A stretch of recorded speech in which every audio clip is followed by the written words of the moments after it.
இப்போ நிறைய பேருக்கு வந்து கடன் அப்படின்றது வந்து ரொம்ப பெரிய பிரச்சனையாக இருக்குது. ஏன்னா வந்து நம்ம சம்பாதிக்கிற எல்லா காசையும் வந்து இன்னொருத்தருக்கு தூக்கி கொடுக்கறது அப்படின்றது மிகப்பெரிய விஷயம். அப்படின்றப்ப இப்போ கடன் எந்தெந்த நபர்களுக்கு, எந்தெந்த ராசிக்காரர்களுக்கு, எந்தெந்த லக்னத்தில் இருக்கவங்களுக்கு அந்த கடன் வந்து அதிகமாகும்? கடன் சம்பந்தப்பட்ட விஷயங்கள், நம்பிக்கை சம்பந்தப்பட்ட விஷயங்களை குறிப்பிடுவது செவ்வாய் என்ற கிரகம். அப்போ ஒரு ஜாதத்துல செவ்வாய் அப்படின்ற கிரகம் ஐடியலா இருந்துச்சு. ஐடியலானா எந்த ஒரு வேல்யூமே பெறல அப்படின்னா பிரச்சனையே இல்லை. ஒரு ஜாதத்துல பவர் ஆனாலும் பவர் லெஸ் ஆனாலும் அவர் கண்டிப்பா அதில் போய் மாட்டிக்குவாரு. அப்போ ஒரு ஜாதத்துல செவ்வாய் உச்சமாயிருக்கு அப்படின்னா கண்டிப்பா அவர் கடன் வாங்காம வாழவே முடியாது. இப்போ இருக்க இளைஞர்கள் பார்த்தோம்னா நிறைய பேர் வந்து தொழில் பண்ணோம், என்னால் வந்து ஒரு 9 to 5 ஜாப்ல வந்து சர்வே பண்ண முடியல, என்னால் சேவ் பண்ண முடியல அப்படின்ற மாதிரி நிறைய விஷயம் இருக்குது. அப்படின்றப்ப ஏதோ ஒரு தொழில் ஆரம்பிக்கிறாங்க. அது வந்து சில டைம் பீக்ஸில் போயிட்டு இருந்தாலுமே சில டைம் என்ன ஆகுதுன்னா நஷ்டத்துக்கு தான் ஏற்படுத்துது. ஸோ இந்த நஷ்டம் ஏற்படுது இல்லையா, இதுக்கு எந்தெந்த கிரக அமைப்புகள் இருக்கும் ஐயா? சூரியன் பரிவர்த்தனையாக இருந்தால் யாருடையாச்சும் சொந்த தொழில் செய்யலாம். அல்லது சூரியனுடன் சேர்ந்த கிரகம் வக்ரம் பரிவர்த்தனை அடைஞ்சிருந்தா சொந்த தொழில் செய்யலாம். இந்த கண்டிஷன் இருந்தால் தான் அவங்களால சொந்த தொழில் செய்ய முடியும். OS பக்தி நேயர்களுக்கு வணக்கம், நான் உங்கள் அபிநயா. இன்னைக்கு நம்ம நிகழ்ச்சியில யாரு பங்கு பெற்றிருக்கா அப்படின்னு பாத்தீங்கன்னா ராஜநாடி கா பார்த்திபன் ஐயா அவர்கள் தான். அவங்க கிட்ட நம்ம என்ன விஷயம் டிஸ்கஸ் பண்ண போறோம் அப்படின்னு பாத்தீங்கன்னா, இப்ப இருக்க லக்னத்துல இப்ப இருக்க ராசி பலன் படி யார் யாருக்கு கடன் அதிகமாகும், அது மட்டும் இல்லாம எந்தெந்த நபர்களுக்கு வந்து தொழில்ல நஷ்டம் ஏற்படும் அப்படின்றத பத்தி தான் ஐயா கிட்ட பேச போறோம். வணக்கம் ஐயா. வணக்கம், நேரில் அனைவருக்கும் வணக்கம். ஐயா, இப்போ நான் முன்னாடியே சொன்ன மாதிரி தான், இப்போ நிறைய பேருக்கு வந்து கடன் அப்படின்றது வந்து ரொம்ப பெரிய பிரச்சனையாக இருக்குது. ஏன்னா வந்து நம்ம சம்பாதிக்கிற எல்லா காசையும் வந்து இன்னொருத்தருக்கு தூக்கி கொடுக்கறது அப்படின்றது மிகப்பெரிய விஷயம். அப்படின்றப்ப இப்போ கடன் எந்தெந்த நபர்களுக்கு, எந்தெந்த ராசிக்காரர்களுக்கு, எந்தெந்த லக்னத்தில் இருக்கவங்களுக்கு அந்த கடன் வந்து அதிகமாகும் அப்படின்றத சொல்லுங்க. இந்த லக்னம் அப்படிங்கிறத விட்டுறலாம். ஏன்னா லக்னம் அப்படிங்கிறது ஜோசியத்தில் ஒரு மெத்தடு. ஓகே. அடுத்த ராசியை வச்சு பார்க்கறது ஒரு மெத்தடு. இப்போ அது மட்டும் இல்லாமல் பொதுவாக ஒரு ஜாதகத்தில் என்ன மாதிரி அமைப்பு இருந்தால் அவர் கடன்ல மாட்டிக்குவார் அப்படின்னு பார்க்கறதுக்கு பேசிக்காக வந்து ஜோசிக்காரங்க 6ஆம் இடம் 8ஆம் இடத்தை எடுக்கிறாங்க லக்னத்துலேருந்து. அப்போ 8ஆம் அதிபதி 6ஆம் அதிபதி கெட்டு போயிடக்கூடாது, 6ஆம் இடத்துல 8ஆம் இடத்துல பாவிகள் அமரக்கூடாது, இவங்க போய் பாவியோட சேரக்கூடாது, பாவியோட பார்வைப்படக்கூடாது, பாவியோட சாரம் வாங்கக்கூடாது, இவர் பாவிக்கு சாரம் கொடுக்கக்கூடாதுன்ற லாஜிக்லாம் இருக்குது. இதை போட்டு போச்சுன்னா மக்களுக்கும் குழப்பம் புரியாது. அப்போ புரிகிற மாதிரி சொல்லணும், ஈஸியாக சொல்லி தரணும் அப்படின்னா ஒரு ஜாதகத்தில் கடன் இல்லாமல் வாழக்கூடியது அல்லது கடனோடு வாழுறது, இந்த கடன் சம்பந்தப்பட்ட விஷயங்கள், நம்பிக்கை சம்பந்தப்பட்ட விஷயங்களை குறிப்பிடுவது செவ்வாய் என்ற கிரகம். அப்போ ஒரு ஜாதத்துல செவ்வாய் அப்படின்ற கிரகம் ஐடியலா இருந்துச்சு. ஐடியலானா எந்த ஒரு வேல்யூமே பெறல அப்படின்னா பிரச்சனையே இல்லை. ஒரு ஜாதத்துல பவர் ஆனாலும் பவர் லெஸ் ஆனாலும் அவர் கண்டிப்பா அதில் போய் மாட்டிக்குவார். அப்போ ஒரு ஜாதத்துல செவ்வாய் உச்சமாயிருக்கு அப்படின்னா கண்டிப்பா அவர் கடன் வாங்காம வாழவே முடியாது. கடன் வாங்கினா கண்டிப்பா கட்டவும் முடியாது. அப்போ செவ்வாய் உச்சமா இருக்கு, சூப்பரா இருக்குன்னு நீங்க சொன்னீங்க, நல்லா வந்துடுவார், எல்லாத்தையும் முடிச்சிருவாருன்னா கண்டிப்பா மாட்டிக்குவார். அடுத்து செவ்வாய் நீசமா இருந்தாலும் மாட்டிக்குவார். அடுத்து செவ்வாய் வக்கரமோ பரிவர்த்தனையோ விளிம்போ இருந்தால் கண்டிப்பாக கடன்லாம் மாட்டிக்குவார். அப்போ இந்த மாதிரி இருக்கிறவங்க தான் பார்த்தீங்கன்னா ஷேர் மார்க்கெட்டில் கொண்டு போய் பணத்தை போட்டு விட்டுருவாங்க. எனக்கு தெரிஞ்சு ஒரு 10 கோடி ரூபா விட்டுருக்காரு. 10 கோடி ரூபா எப்படியா விட்டேன்னா, ஃபஸ்ட்டு ஆரம்பிக்கிறப்ப 10 லட்சம் தான் ஆரம்பித்தேன், அப்புறம் ஒரு 2 லட்ச ரூபா எடுத்தேன். 2 லட்ச ரூபா எடுக்கக்கூடாது, எடுத்தால் பிரச்சனை வந்துடுது, நீங்கள் வந்து பிளாக் பண்ணிட்டோம், இன்னொரு 20,000 போட்டால் தான் ஓப்பன் பண்ணுவோங்கிறாங்களாம். இது மாதிரி கட்டி 10 கோடி ரூபா போயிடுச்சு. இது வரைக்கும் அவரால் 5 பைசா வெளியே எடுக்க முடியல. கடைசியில் தான் நான் என்ன சொன்னேன்னா, ஐயோ நீ வந்து ஏமாந்துருக்குற ஜாதத்தில் சைபர் கிரைமை போய் பாரு. ஏன்னா சைபர் கிரைம்னு சொன்னால் இதுக்கு ரெக்கவர் பண்ணவே முடியாது, வந்து ஃபாரினில் ஏமாந்துருக்கீங்கிறாங்களாம். அப்போ இது மாதிரி விஷயங்களை மாட்டிக்கும் போது சனி வக்ரம், சனி பரிவர்த்தனை, இந்த 4 மூலையில் செவ்வாய் வக்ரம், செவ்வாய் பரிவர்த்தனை, இந்த 4 மூலையில் செவ்வாய் இருக்கிறது, இதெல்லாம் பார்த்தீங்கன்னா திடீர்னு ஏமாந்து போகிறது. அப்போ பார்த்தோன்னே செவ்வாய் வக்ரம் இருக்குது நம்ம ஜாதத்தில் அப்படின்னா நீங்கள் என்ன செஞ்சிடணும்னா எந்த ஊக வணிபத்துக்குள்ளேயும் போகக்கூடாது. ஊக வணிபம் சொல்கிறது ஸ்பெக்குலேஷன், கேம்லிங், ஷேர் ட்ரேடிங்குள்ளே போகக்கூடாது, பார்ட்னர்ஷிப்புக்குள்ளே போகக்கூடாது, கடன் வாங்கி தொழில் பண்ணக்கூடாது. இப்போ நான் ஒரு தொழில் பண்ணணும்னு ஆசைப்பட்றேன். ஒரு ஒரு ஒரு கடையை பார்க்குறேன், ஃபேமஸான கடை. இப்போ போரூரில் ஒரு சூப்பர் ஸ்டோர் அப்படின்னு ஒரு கடையை பார்க்குறேன். சூப்பராக ஓடுது. வந்து போகிறவங்க கணக்கு எடுத்தாலே அவங்களுக்கு ஒரு செருப்பு டோக்கன் போட்டாலே கோடீஸ்வரன் ஆயிரலான்ற அளவுக்கு ஆளுக்கு வந்துட்டு போகிறாங்க. இப்போ நான் என்ன செய்கிறேன்னா, வீம்புக்கு என்ன செய்கிறேன்னா, அவனை மாதிரியே கடை வைக்கணும்னு சொல்லிட்டு அதே அளவு கடனை வாங்கி ஆப்போசிட்லேயே ஒரு கடை வச்சா என்ன ஆகும்னா நான் ஊற்றி மூடிட்டு போயிடுவேன்னு அர்த்தம். ஏன்னா எனக்கு நாலேஜ் இல்லை. அப்போ நிறைய பேர் நினைக்கிறாங்கன்னா எதையாச்சும் கடனை வாங்கி நம்ம தொழில் பண்ணால் பெரிய ஆளாயிடலாம். ஏன் 20 லட்ச ரூபா என்ற நிறைய பேர் கேட்பாங்க. சார் ஒரு 10 லட்ச ரூபா கடன் வாங்கினா தொழில் பண்ணா, ஐயோ 10 லட்ச ரூபா கடன் வாங்கினா ஒரு நேரம் சரியில்லை, வீணா போயிடுவேன் சார், எனக்கு எல்லாமே தெரியும் சார், எல்லாம் செட் பண்ணேன், என்னால் முடியாது, கெட்ட நேரம் இருக்குது.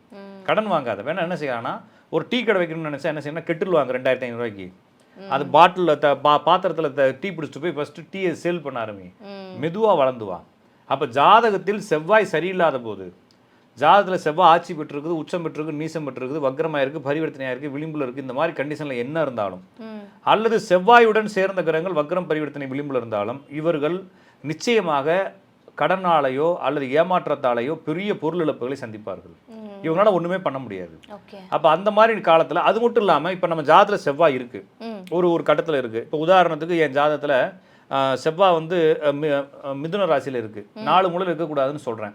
அப்ப இவர் ஏமாந்து போயிடுவாரு அப்படின்னு நான் சொல்றேன். இவர் எப்ப ஏமாந்து போவாரு அப்படின்னா அந்த மிதுன ராசிக்கு 1, 5, 7, 9ல ராகு அல்லது கேது வரும்போது ஏமாந்து போயிடுவாரு. அப்ப இப்ப ராகு எங்க வந்திருக்குன்னா கும்பராசிக்கு வந்திருக்குது, மிதுன ராசிக்கு 9வது ராசிக்கு ராகு வந்திருக்கு, கோச்சார ராகு இன்னைக்கு ராகு. அப்ப யாருக்கெல்லாம் மிதுனத்திலேயோ சிம்மத்திலேயோ துலாத்திலேயோ தனுசுலையோ மேசத்துலேயோ செவ்வாய் இப்போ இருக்கும். இப்போ நான் சொல்லக்கூடிய அப்போ என்னன்னா ஒரு கூகுளில் போயிட்டு ராசிகள் பெயர்கள் சர்ச் பண்ணிங்கன்னா அந்த கட்டங்களுடைய பேர்கள்லாம் வரும். அந்த கட்டங்களுடைய பேர்கள்லாம் எடுத்து வச்சுக்கிட்டு உங்கள் ஜாத்தை எடுத்து வச்சுக்கிட்டு நான் சொன்ன நான் திருப்பியும் சொல்கிறேன், மேசம் மிதுனம் சிம்மம் துலாம் தனுசு இந்த ராசிகளில் செவ்வாய் இருந்துச்சு அப்படின்னா இந்த வரக்கூடிய ஒரு 1.25 வருஷத்துக்கு நீங்கள் கடன் வாங்கி தொழில் பண்ணாலும் சரி, கடன் வாங்கினாலும் சரி, கடன் கொடுத்தாலும் சரி, பார்ட்னர் போட்டாலும் சரி, ஷேரில் பணம் போட்டாலும் சரி, ஸ்பெக்குலேஷன் பண்ணாலும் சரி, பிட்காயின் எது வாங்கினாலும் மொத்தத்துக்கு ஊற்றி முட போறீங்கன்னு அர்த்தம். சரிங்களா? அப்போ இப்போ என்கிட்ட செவ்வாய் பவராக இல்லை, என்கிட்ட வந்து 1 லட்ச ரூபாய் கொடு, நான் 20,000 வட்டி கொடுக்குறேன்னு சொன்னால் நான் கொடுக்க மாட்டேன். உங்கள் ஜாதகத்தில் செவ்வாய் பவராக இருக்கும்போது உங்கள்கிட்ட 2,000 வட்டி கேட்டால் கூட கொடுத்துருவீங்க. ஏன்னா உங்கள் நேரம் வந்து காசை கொடுத்து ஏமாந்துடணும்னு இருக்கு இல்லைங்களா? அப்போ இப்படி தான் ஏமாந்துப்போம். அப்போ இந்த மாதிரி செவ்வாய் பவராக இருப்பவர்கள் யாருக்கும் உதவக்கூடாது. அதுலேயும் நிறைய பேர் பார்த்தீங்கன்னா தனக்குன்னு கடன் வாங்காமல் வேறொருத்தரும் கடன் வாங்கிங்க. அப்போ சுக்கரன் வந்து பவராக இருக்குன்னு வச்சுங்களேன், சுக்கரன் வக்ரமாவோ சுக்கரன் பரிவர்த்தனையாவோ சுக்கரன் விளிம்புலையோ இருந்துச்சுன்னா இவங்க என்ன செய்வாங்கன்னா தனக்கு இல்லாமல் வேற ஒருத்தனுக்கு கடன் வாங்கி கொடுப்பாங்க. அப்போ இவங்க ஜாதகத்தில் செவ்வாயும் பவராக இருக்குது, சுக்கரனும் பவராக இருக்குது. அப்படிங்கிறப்ப வேற ஒருத்தனுக்காக பணத்தை வாங்கி கொடுத்து இவங்க வட்டி அசல்லாம் கட்டிக்கிட்டு இருப்பாங்க. சில ஜாதகங்களில் பார்த்தீங்கன்னா சூரிட்டி மட்டும் போடுவார். சரிங்களா? காசெல்லாம் வாங்கி கொடுக்க மாட்டார். இவர் ஏதோ ஒரு வேலை பார்த்துட்டு இருப்பாரு, ஃப்ரெண்ட் ஒருத்தன் கூப்பிடுவான், மச்சான் சூரிட்டி போட்டு போடான்னு.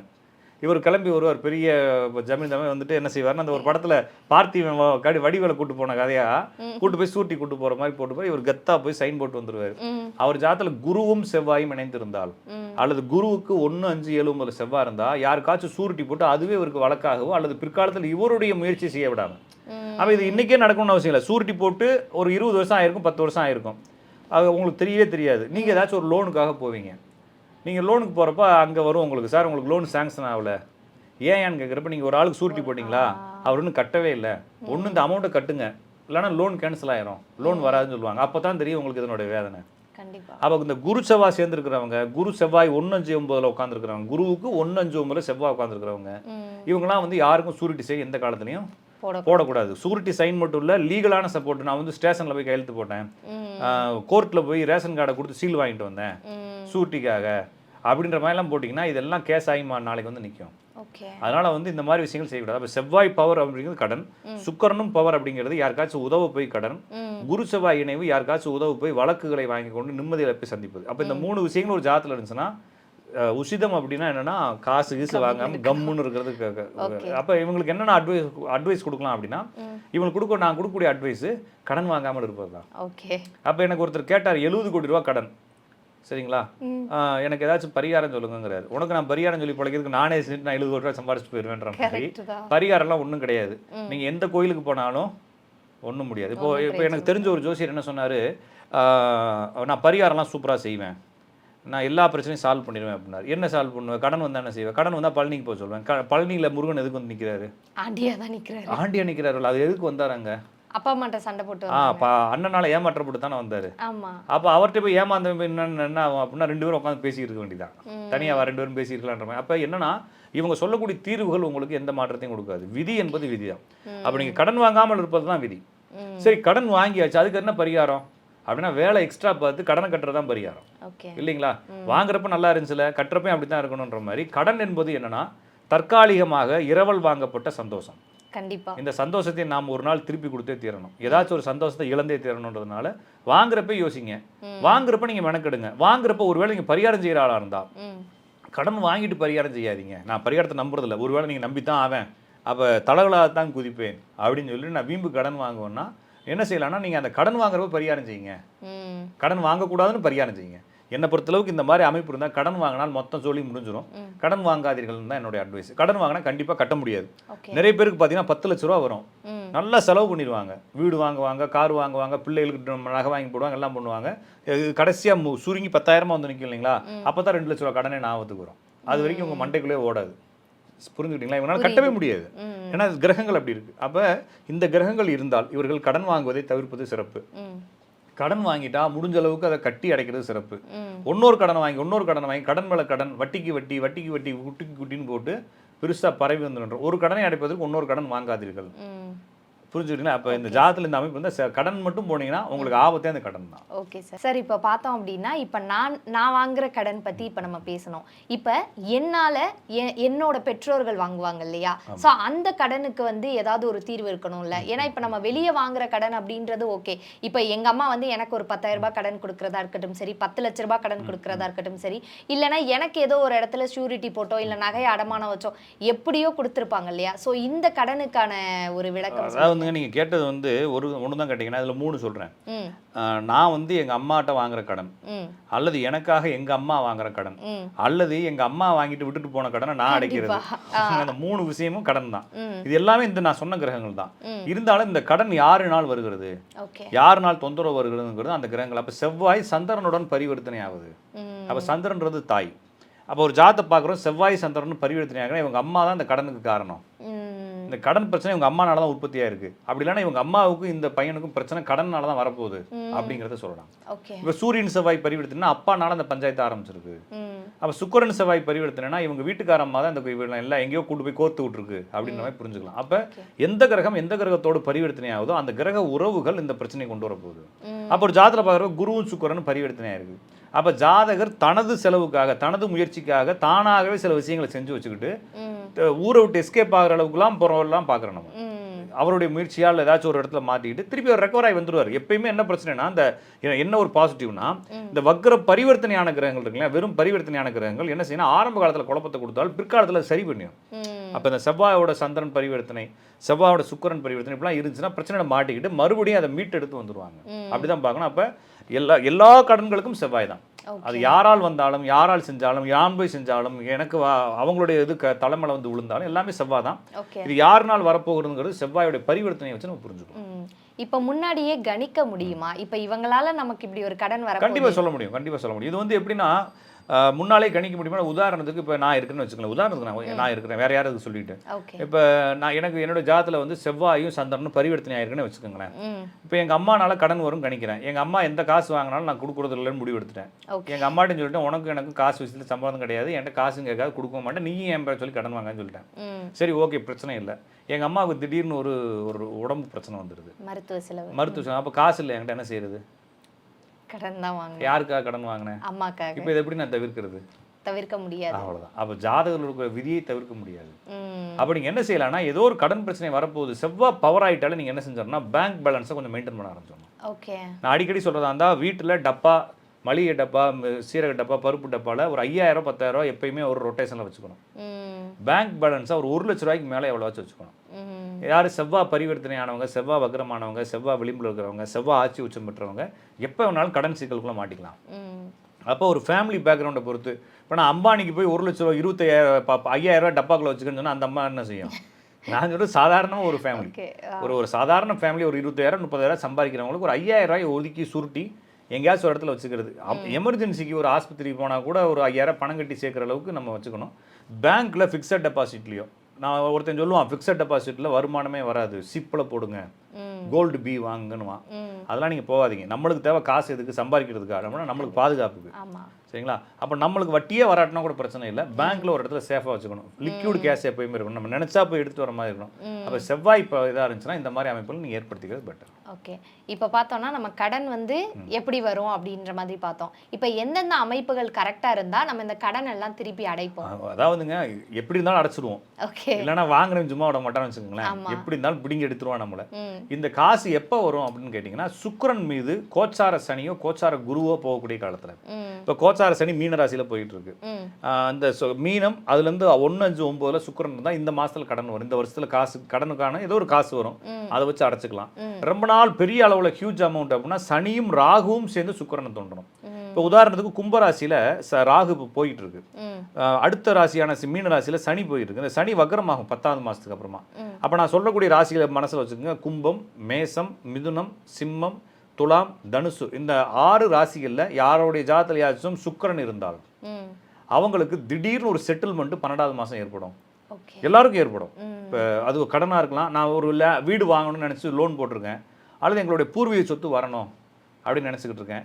இல்லை நான் ஒரு பிஸ்னஸ் பண்ணியிருக்கேன், அந்த பிஸ்னஸனுடைய ரிசல்ட் வரணும், அதுக்கு உங்கள் காசு நிறைய வரும், ஒரு ஒரு ஒரு ப்ராஜெக்ட் பண்ணியிருக்கிறேன் அப்படின்றவங்க, இந்த மாதிரி huge amount, bulk amount wait பண்ணுறவங்களுக்குலாம் 12வது மாதத்துக்கு மேலே இந்த பணம் வரும். நான் சொன்ன ராசிகளில் சுக்கிரன் இருக்கவங்களுக்கு. அப்போ இது மாதிரி காலங்களில் அவங்க அடைக்கலாமே தவிர அது அந்த அந்த கடனாக தான் அடைக்கணும்னு அவசியம் இல்லை. காசு வரும், அது அடைக்கிறது இப்போ செவ்வாய் பவராக இருக்கு இல்லைங்களா. நான் சொன்ன மாதிரி காசு வந்தாலும் எங்களுக்கு அடைக்கிற மைண்ட் செட்டை கொடுக்காது. அப்போ நம்ம தான் என்ன செஞ்சுக்கணும்னா எழுதி வச்சு நோட்டு போட்டு நம்மளுக்கு தூக்கம் வரக்கூடாது, கடன் வாங்கிட்டா தூக்கம் வரக்கூடாது. அப்போ அந்த மாதிரி மைண்ட் செட்டை மாற்றினா இந்த கடன் அடைக்கலாம். மறுபடியும் கடன் வாங்கக்கூடாதுன்னு ஒரு முடிவு எடுத்தால் தான் தப்பிக்க முடியுமே தவிர வாங்க கட்டவே முடியாத அளவுக்கு கொண்டு போய் உங்களை விட்டுருன்றதான் உண்மை. ஓகே, இப்போ நம்ம பார்த்தோம் ஐயா, இப்போ கடன் வந்து எந்த அளவுக்கு ஒரு பிரச்சனையோ, இப்போ இருக்க இளைஞர்கள் பார்த்தோம்னா நிறைய பேர் வந்து தொழில் பண்ணோம், என்னால் வந்து ஒரு 9 to 5 ஜாப்ல வந்து சர்வே பண்ண முடியல, நான் என்னால் சேவ் பண்ண முடியல அப்படின்ற மாதிரி நிறைய விஷயம் இருக்குது. அப்படின்றப்ப ஏதோ ஒரு தொழில் ஆரம்பிக்கிறாங்க. அது வந்து சில டைம் பீக்ஸில் போயிட்டு இருந்தாலுமே சில டைம் என்ன ஆகுதுன்னா நஷ்டத்துக்கு தான் ஏற்படுத்துது. ஸோ இந்த நஷ்டம் ஏற்படுது இல்லையா, இதுக்கு எந்தெந்த கிரக அமைப்புகள் இருக்கும் ஐயா? ஒருத்தர் வந்து சொந்த தொழில் செய்வதற்கு சூரியன் பலமாக இருக்கணும். ஓகே, அப்போ சூரியன் வந்து ஆட்சியாக இருக்கணும். அப்போ சிம்ம ராசியில் சூரியன் இருக்கணும், மேச ராசியில் சூரியன் இருக்கணும், துலா ராசியில் சூரியன் இருக்கணும், கும்ப ராசியில் சூரியன் இருக்கணும். இந்த 4 ராசிகள் சூரியன் இருந்தால் அவங்க சொந்த தொழில் செய்யலாம். ஓகே, அதுக்கப்புறம் சூரியன் என்ற கிரகம், அதாவது தமிழ் மாதத்தினுடைய முதல் 2 தேதி இறுதி 2 தேதியில் யாராச்சும் பிறந்திருந்தா அவங்க சொந்த தொழில் செய்யலாம். ஓகே, தமிழ் மாதத்தினுடைய முதல் 2 தேதி இறுதி 2 தேதியில் பிறந்தா சொந்த தொழில் செய்யலாம். அதுக்கப்புறமா வந்து சூரியன் பரிவர்த்தனையாக இருந்தால் யார் கூடயாச்சும் சொந்த தொழில் செய்யலாம். அல்லது சூரியனுடன் சேர்ந்த கிரகம் வக்ரம் பரிவர்த்தனை அடைஞ்சிருந்தால் சொந்த தொழில் செய்யலாம். இந்த கண்டிஷன் இருந்தால் தான் அவங்களால சொந்த தொழில் செய்ய முடியும். ஓகேங்களா? அதை விட இன்னும் உங்களுக்கு ஈஸியாக புரிகிற மாதிரி சொல்கிறதா இருந்தால், யாருக்கு அப்பாவுடைய அன்பு இல்லையா அவங்க சொந்த தொழில் செய்யலாம். யாருக்கு அப்பா இல்லையா அவங்க சொந்த தொழில் செய்யலாம். யார் அப்பாவை விட்டு பிரிஞ்சு வாழ்றாங்களோ அவங்க சொந்த தொழில் செய்யலாம். ஏன்னா சூரியன் பவராக தான் அவங்க பிரிக்கும். ஓகேங்களா? அடுத்து ராஜா, ரவி, சங்கர், பாஸ்கர், பிரகாஷ், சவிதா, நித்யா, சத்யா, இந்த மாதிரி பேர் இருக்கவங்க சொந்த தொழில் செய்யலாம். அல்லது எங்கள் வீட்டில் இந்த பேர் இருக்குது சார் அப்படிங்கிறவங்க அந்த சொந்த தொழில் செய்யலாம். ஓகே, அப்போ இவங்களாம் சொந்த தொழில் செய்யலாம். அப்போ சொந்த தொழில் செய்தாலும் நட்டமாகுமா ஆகாதா அப்படின்னா அதுக்கு இதுக்கு சம்மந்தம் இல்லை. அது தனி. இது சொந்த தொழில் செய்வதற்கான அமைப்பு இது. ஒரு ஜாதகத்தில் செவ்வாய் பவராக இருந்தால் கண்டிப்பாக நட்டம் ஆகத்தான் செய்யும். அப்போ அவங்க ரிஸ்க் எடுக்கக்கூடாது, பார்ட்னர் வைக்கக்கூடாது, தனியாக செய்யணும். அப்போ பார்ட்னர்ஷிப் வைக்கக்கூடாத ஒரு விஷயம்னா செவ்வாய் வக்ரம் பரிவர்த்தனை விளிம்பு, செவ்வாய் ஆட்சி உச்சம் நீச்சம் இருந்தால் பார்ட்னர்ஷிப் வைக்கக்கூடாது. ஒரு ஜாதகத்தில் சனியுடன் சேர்ந்த கிரகங்கள் வக்ரம் பரிவர்த்தனை ஆயிடுச்சுன்னா இவருக்கு தொழில் திடீர்னு போகும். அதே மாதிரி சனி வக்ரமாக இருந்தாலும் இவருக்கு ஒரு 25லேருந்து ஒரு 35 வயசு வரைக்கும் போட்டு அடின்னு அடிச்சு 36, 37க்கு அப்புறமா தான் ஒரு டெவலப் ஆகி வருவார். அப்போ இந்த கண்டிஷன் தான் தொழிலை பற்றி நாம் புரிந்து கொள்வதற்கு. ஒரு ஜாதகத்தில் வந்து சுக்கிரனுடன் சேர்ந்த கிரகங்கள் வக்ரம் பரிவர்த்தனை திடீர்னு அவருடைய காசு போயிடும். செவ்வாயோட சேர்ந்த கிரகங்கள் வக்ரம் பரிவர்த்தனை திடீர்னு அவருடைய பார்ட்னர் ஓடி போயிடுவார். அப்போ இதெல்லாம் நம்ம சேர்த்து தான் நம்ம சொல்லணுமே தவிர ரொம்ப போட்டு இதை பெரிய விஷயமா எடுத்துக்க தேவையில்லை. சிம்பிளாக பார்த்தா போதும். அது மட்டும் இல்லாமல் சில ஜோசிய காட்டம் கொடுத்தோன்னே, சார் நீங்கள் இந்த தொழில் செய்யக்கூடாது, நீங்கள் வண்டி ஓட்டுறீங்க, உங்களுக்கு வண்டி ஓட்டுற வேலை செட் ஆகாது, ஹோட்டல் வச்சா தான் பெரிய ஆள் ஆவீங்கன்னு சொன்னாங்கன்னா அவங்க நம்பாதீங்க. ஏன்னா ஜோசியத்தில் அப்படி இதை வச்சா நல்லாவும் அதை வச்சா நல்லாவுன்றதுலாம் கிடையாது. அப்படின்னு நான் சொன்னால் நீங்கள் கப்பல் வாங்கி விட்டால் தான் நல்லா இருப்பீங்கன்னு சொன்னால் நீங்கள் வாங்கி விட முடியுமா? என்னோட ஒப்பீனியன்லாம் நான் உங்களுக்கு சொல்லக்கூடாது. ஜாதகத்தில் இது மாதிரி தான் செய்ய போகிறீங்க, நட்டமோ லாபமோ நீங்கள் அதை தான் செய்வீங்க. அப்போ அதை கடந்து தான் வருவீங்கன்னு நம்ம சொல்லலாமே தவிர, அப்போ நட்டம் லாபம்லாம் வந்து சுக்கிரன், செவ்வாய், இந்த சனியுடன் சேர்ந்த கிரகங்கள் வக்ரம் பரிவர்த்தனை இதை வச்சு சொல்லாமே தவிர நட்டமோ லாபமோ எல்லாரும் அந்த தொழில் தான் செய்வாங்க. இப்போ நம்ம செய்யக்கூடிய எல்லா தொழிலுமே லாபத்தில் யாருக்குமே போகலை, இது வரைக்கும் போகலை. எல்லாருக்கும் நட்டமும் இருக்கும் லாபமும் இருக்கும், அதெல்லாம் சேர்ந்தது தானே தொழில். நிறைய பேர் என்கிட்ட கேட்பாங்க, ஒரு ரொம்ப டிப்ரெஷனாக இருக்குது சார் தொழிலில். ஐயோ அது பேர் தான் என் தொழில், இல்லைன்னா வீட்டில் இருந்தால் ரெஸ்ட்டுன்னு அர்த்தம் இல்லைங்களா? ஒன்றுமே இல்லாமல் இருந்துச்சுன்னா அது ரெஸ்ட்டு. கண்டிப்பாக டிப்ரெஷனாக தான் பிஸ்னஸ் இல்லைங்களா? அப்போ பிஸ்னஸ்னா அப்படி தான் இருக்கும். உனக்கு செட் ஆகிட்டுனா வேலைக்கு போய் ஆனால் வீட்டில் படுத்துங்கன்னு தான் சொல்லணும். அப்போ இந்த தொழிலில் ஏற்ற இறக்கங்கள் எல்லாருக்கும் இருக்கும். எவ்வளோ ஒரு நிறுவனமும் ஏறி இறங்கத்தான் செய்யும். எனவே அதை புரிஞ்சுக்கிட்டு பிஸ்னஸ் பண்ணலாம். விடாப்படியே அதை செஞ்சாலும், ஏன்னா காலங்கள் தான் மாறிக்கிட்டே இருக்கு. அப்போ கால மாற்றங்கள் நம்ம டவுன் ஆகும்போது ஒரு நாள் உயர்வு வரும்னு சொல்லி காத்திருந்தால் கண்டிப்பாக உயர்வு வரும். நிறைய பேருக்கு அந்த டவுன் ஆகிற போகிறோமோ மாட்டிக்குவாங்க. அதுதான் மாற்றாம ஸ்டாண்டர்டாக உட்காந்து பண்ணோம்னா கண்டிப்பாக ஒரு நாள் தூக்கிட்டு வரும். காலங்கள் மாறும்போது டவுன் ஆக தான் செய்யும். எனக்கும் டவுன் ஆகும், உங்களுக்கும் டவுன் ஆகும். அதை புரிஞ்சுக்கிட்டு கொஞ்சம் ஒரு எல்லா தொழிலையுமே ஒரு 2 வருஷம் தாக்கு பிடிக்கணும். திருப்பி மேலேறி வந்துடுவாங்க. இதை புரிஞ்சுக்க வேண்டியதான். ராகு கேது கூட வச்சு நம்ம முடிவு எடுக்க வேண்டியதான். சரிங்களா? இப்போ வந்து தொழில் வந்து செட்டே ஆகாது. இந்த ராசிக்காரங்க இந்த விஷயம் பண்றவங்க தொழில் வந்து செட்டே ஆகாது அப்படின்ற மாதிரி. ஏன்னா அவங்க வந்து விடாப்பிடியா அந்த தொழில்ல தான் இருக்கணும்னு நினைப்பாங்க. ஆனா அவங்களுக்கு நஷ்டம் ஏற்பட்டு பல வருஷமா அந்த தொழிலே இருப்பாங்க இல்லையா? ஸோ இந்த அமைப்பு இருந்தா வந்து அப்படி தொழிலே எதுவும் இல்லைங்க. பண்ணக்கூடாது. அப்படி எதுவும் இல்லை. தொழிலே பண்ணக்கூடாது, நம்ம யாருக்கும் அட்வைஸ் கொடுக்கவே தேவையில்லை. ஓகே. அவனுக்கு விதி இருந்தால் என்ன செய்வான்? பண்ணிதான் பண்ணித்தான் அவன். இப்போ வந்து ஒரு பிள்ளை ஒரு கல்யாணமே பண்ணக்கூடாதுன்னு ஒருத்தர் எப்படி சொல்றது ம் இல்லைங்களா? அப்போ அவனுடைய முடிவு வாழ்க்கை. இப்போ நம்ம மைண்ட் செட்டில் தொழிலே பண்ண, நம்ம வந்து சேஃபர் ஜோனில் இருக்கிறோம், நம்மளுக்கு வேலை செட் ஆயிடுச்சுட்டு நீ தொழில் பண்ணக்கூடாதுன்னு சொல்ல முடியாது. அப்போ தொழில் பண்ணால் லாஸ் ஆகுது அப்படின்னா கடன் வாங்காமல் இரு, பார்ட்னர் போடாமல் இரு, இந்த தொழில் மாதிரி விஷயங்கள்ல போய் யார்கிட்டையும் மாட்டிக்காத, கூட யாரையும் வச்சுக்காதுன்னு ஒப்பீனியன் கொடுக்கலாமே தவிர தொழிலை விட்டுட்டு போ அப்படின்னு சொல்லி ஒப்பீனியன் கொடுக்குறதுக்கு ஒன்றும் கிடையாது. ஓகே. எப்படினாலும் நம்ம சொன்னாலும் சொல்லலாம் அவங்க செய்வாங்க. எனவே ஒரு ஜாதகத்தில் செவ்வாய் பவராக இருக்குது, சுக்கிரன் பவராக இருக்குது, சனி பவராக இருக்குன்னா கொஞ்சம் காசு பண்ண விஷயங்களை யார்ட்டையும் இழந்துடாம, கூட யாரையும் வச்சுக்காம, நீங்களே முயற்சி செஞ்சு எதுலையும் போய் முதலீடு செய்யாம, நீங்களா எதையாச்சும் ஒரு முடிவுகள் எடுக்காம, ரொம்ப சிம்பிளா அகலக்கால் வைக்காம நிதானமா போனால் ஜெயிச்சிடலாம். ஓகே. இருந்தாலும் தோக்கணும்னு ஒரு விதி இருக்குன்னா அந்த டயத்தில் தோக்கத்தான் போவீங்க. திருப்பி அதுலேயே நின்னா திருப்பி ஜெயிச்சு வரலான்றதான் என்னுடைய அனுபவம் நான் அதில் பார்த்தது. சரிங்களா?